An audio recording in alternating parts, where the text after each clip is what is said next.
ಅದ್ದೂರಿಯಾಗಿ ಜರುಗಿದ ಹಾಸ್ಯ ರಸಮಂಜರಿ ಕಾರ್ಯಕ್ರಮ. ಬನಹಟ್ಟಿ ಶ್ರೀ ಕಾಡಸಿದ್ದೇಶ್ವರ ಜಾತ್ರಾ ಮಹೋತ್ಸವದ ಅಂಗವಾಗಿ ಶ್ರೀ ಕಾಡಸಿದ್ದೇಶ್ವರ ಸ್ನೇಹ ಬಳಗದ ವತಿಯಿಂದ ಈರಪ್ಪ ಕಾಂಬಳೆ, ಲಕ್ಕಪ್ಪ ಮಂಟೂರ್, ಸುರೇಶ್ ವಾಲಿಕಾರ್, ಮಹೇಶ್ ಟರ್ಕಿ, ಮನೋಹರ್ ಪಡಿಗೇರ್, ಸುಭಾಷ್ ಮನವಡ್ಡರ್ ಇವರ ಸಾರಥ್ಯದಲ್ಲಿ ಎಲ್ಲ ಗಣ್ಯಮಾನ್ಯರಿಗೆ ಆಹ್ವಾನ ನೀಡಿ ಸ್ವಾಗತವನ್ನು ಕೋರಿದರು. ಶ್ರೀ ಸಾಯಿ ಮೆಲೋಡಿ ಸೌಂಡ್ ಕಲಾದಗಿ ಇವರಿಂದ ತಂಡದ ಮಾಲೀಕರಾದಂತಹ ಲಕ್ಷ್ಮಣ ಕಲಾದಗಿ, ಮಲಿಕ್ ಮನಕಾದಾರ್ ಇವರ ಸಾರಥ್ಯದಲ್ಲಿ ಜೂನಿಯರ್ ರವಿಚಂದ್ರನ್, ಗಾಯಕರಾದಂತಹ ಇಮಾಮ್ ಹಾಗೂ ದೇವರಾಜ್, ಹಾಸ್ಯ ಕಲಾವಿದ ಶಿವು, ಗಾಯಕಿಯಾದಂತಹ ಶ್ರುತಿ, ದಾನೇಶ್ವರಿ, ಗಾಯತ್ರಿ, ಡ್ಯಾನ್ಸರ್ಗಳಾದಂತಹ ಶ್ರೇಯಾ ಹಾಗೂ ಕಲ್ಪನಾ, ಈ ಎಲ್ಲ ಕಲಾವಿದರು ಅಚ್ಚುಕಟ್ಟಾಗಿ ಕಾರ್ಯಕ್ರಮವನ್ನು ನಡೆಸಿಕೊಟ್ಟರು. ಈ ಕಾರ್ಯಕ್ರಮದಲ್ಲಿ ವಿಶೇಷ ಗಾಯಕರಾಗಿ ಉತ್ತರ ಕರ್ನಾಟಕಕ್ಕೆ ಜನಪದ ಪರಿಚಯ ಮಾಡಿಕೊಟ್ಟಂತಹ ಜನಪದ ಕಿಂಗ್ ಶಬೀರ್ ಡಾಂಗೆ ಅವರು ಹಾಡು ಕಲಾ ರಸಿಕರನ್ನು ಹುಚ್ಚೆದ್ದು ಕುಣಿಯುವಂತೆ ಮಾಡಿತು. ಈ ಕಾರ್ಯಕ್ರಮಕ್ಕೆ ಅತಿಥಿಗಳಾಗಿ ಬನಹಟ್ಟಿ ಪೊಲೀಸ್ ಠಾಣೆಯ PSI ಶ್ರೀಮತಿ ಶಾಂತಹಳ್ಳಿ, ರಾಜ್ಯ ನೇಕಾರ ಸಂಘದ ಅಧ್ಯಕ್ಷರಾದಂತಹ ಶಿವಲಿಂಗ ಟರ್ಕಿ, ಅಂಬೇಡ್ಕರ್ ಸೇನೆಯ ಉತ್ತರ ಕರ್ನಾಟಕ ಅಧ್ಯಕ್ಷರಾದಂತಹ ಶಿವಲಿಂಗ್ ಗೋಬ್ಡಿಗುಡ್ಡ, ಮಲ್ಲಿಕಾರ್ಜುನ್ ತುಂಗಳ್, ಶಂಕರ್ ಗುರುಜಿ, ಪ್ರಶಾಂತ್ ನಾಯಕ್, ಇನ್ನೂ ಹಲವಾರು ಗಣ್ಯರು ಕೂಡ ಉಪಸ್ಥಿತರಿದ್ದರು. ಎಲ್ಲ ಗಣ್ಯಮಾನ್ಯರಿಗೆ ಹಾಗೂ ಪತ್ರಿಕಾ ಮಾಧ್ಯಮ ಮಿತ್ರರಿಗೆ ಸನ್ಮಾನ ಮಾಡಿ ಗೌರವಿಸಲಾಯಿತು. ವರದಿ ಶಾನೂರ್ ಗೋಲ್ಬಾಮಿ, ಸಂಪಾದಕರು ದಿಲೀಪ್ ದಾಶ. ಮುಂದಿನ ಸುದ್ದಿಯೊಂದಿಗೆ ಮತ್ತೆ ಭೇಟಿಯಾಗೋಣ. ನಮಸ್ಕಾರ ವೀಕ್ಷಕರೇ. ಹಲವಾರು ಕಡೆ ಬೆಂಗಳೂರು ಆಗಿರ್ಬಹುದು, ನಾನು ಬೆಳಗಾವಿ ವಿಕಸಿದ್ದೇನೆ, ಬೆಂಗಳೂರಲ್ಲಿ ಮಾಡಿದ್ದೀನಿ, ಅದೇ ರೀತಿ ಇತರಲ್ಲಿ ಮಾಡಿದ್ದೀನಿ, ಮತ್ತೆ ಇದು ಬನಹಟ್ಟಿಯಲ್ಲಿ ಕೂಡ ಮಾಡ್ತಾ ಇದ್ದೀನಿ. ನಾನ್ ನೋಡಿದ ಜಾತ್ರೆಯಲ್ಲಿ 5-6 ದಿವಸದ ಜಾತ್ರೆ, ಅದು ಕೂಡ ಹಲವಾರು ಸಂಖ್ಯೆ ಲಕ್ಷಾಂತರ ಜನನ ಭಾಗವಹಿಸಿ ಅದ್ದೂರಿಂದ ಮಾಡ್ತಕ್ಕಂಥ ಜಾತ್ರೆ ನಮ್ಮ ಕಾಡಸಿದ್ದೇಶ್ವರ ಜಾತ್ರೆ ಅಂತ ನಾನು ಹೆಮ್ಮೆಯಿಂದ ಹೇಳ್ತೀನಿ.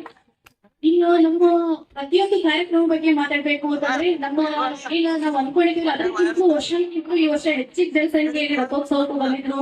ಮತ್ತೆ ಏನ್ ರಥೋತ್ಸವ ಐತಲ್ಲ 15ನೇ ತಾರೀಕು, ಅದು ಕೂಡ ಜನ ಮತ್ತೆ ಹೀಗೆ ಕೂಡ ರಸಮಂಜರಿಯಲ್ಲಿ ಕೂಡ ಏನಂತಂದ್ರೆ ಇಲ್ಲಿ ಕೂತಾಗಿ ಸ್ಪೇಸ್ ಇಲ್ಲದೆ ಇರೋದ್ರಿಂದ ಎಷ್ಟೋ ಜನ ಕೂಡ ಬಂದು ಹೋಗಿದ್ದಾರೆ. ನೀವು ಒಂದು 20,000 ತನಕ ಕೂಡ ಜನ ಇರ್ತೀವಿ.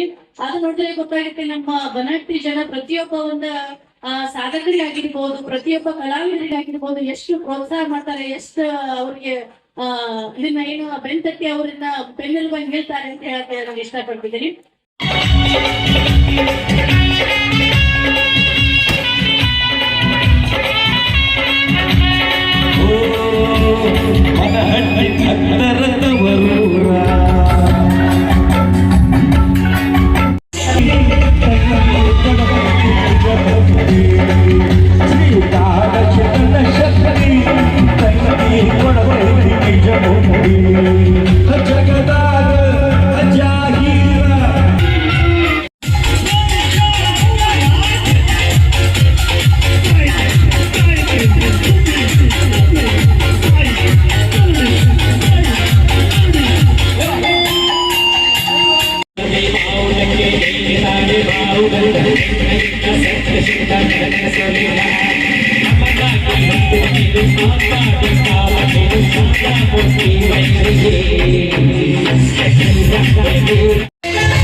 Yeah.